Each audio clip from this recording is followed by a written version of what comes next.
Dan di antara tanda-tanda kebesaran Allah Subhanahu wa taala, Allah turunkan 6 pokok akidah yang Allah Subhanahu wa taala terangkan itu dalam Al-Qur'an dengan penjelasan yang sangat jelas. Bahkan dipahami oleh orang awam.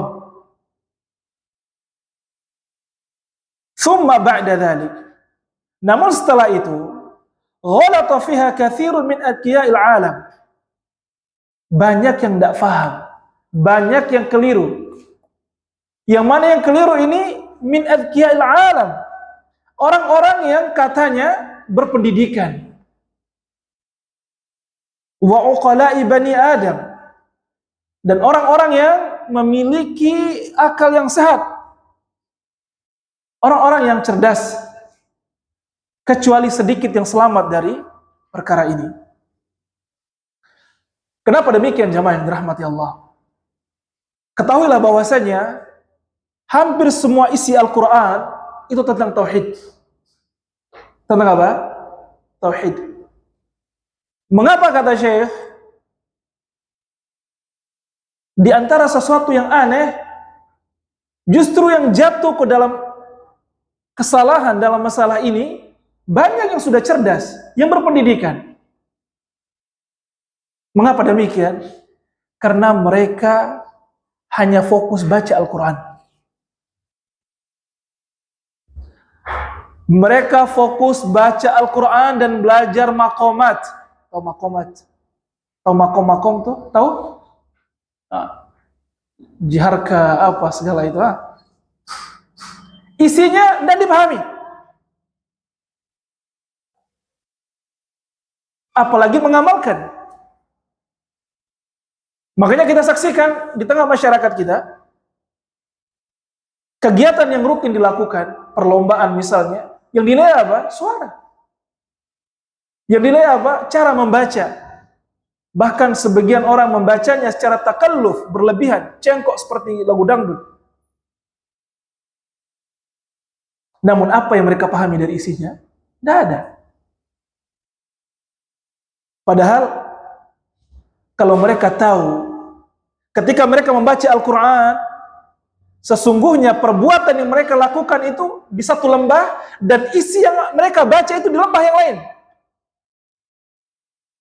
Jelas kira-kira? Artinya kalau seandainya mereka mau faham tentang isi Al-Quran, mereka akan meninggalkan semua praktek kesyirikan atau praktek-praktek maksiat yang ada di masyarakat. Maka harusnya orang-orang yang mempelajari Al-Quran mengambil semua apa-apa yang ada di tengah masyarakat dari perbuatan-perbuatan, adat istiadat, itu dibandingkan kepada Al-Quran. Ditaruh di depan Al-Quran. Sesuai nggak dengan isi Al-Quran? Kalau sesuai, kerjakan. Tidak sesuai, tinggalkan. Karena sebagaimana kata Syekh, Allah telah jelaskan bayanan wadihan. Penjelasan tentang akidah ini dalam Al-Quran itu sangat jelas sekali. Sangat apa? Sangat jelas.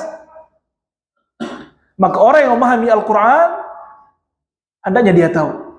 Tapi sangat merugi orang yang mempelajari Al-Quran hanya belajar apa? Belajar suaranya saja. Ya, ini idgham, iqlab, ikhfa, itu penting, betul.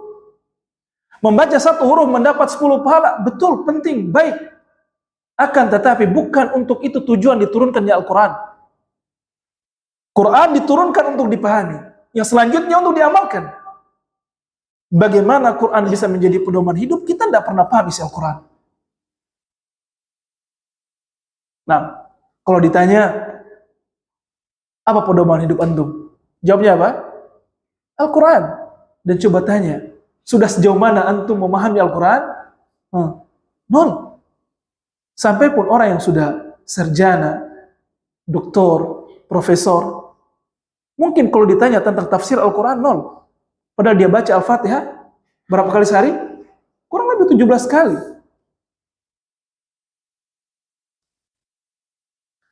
Maka hendaknya kita memperbaiki akidah kita, kita bawa semua pemahaman itu, kita hadapkan kepada Al-Quran. Sesuai nggak dengan Al-Quran? Sesuai, kita lanjutkan. Tidak sesuai, kita tinggalkan. Nah.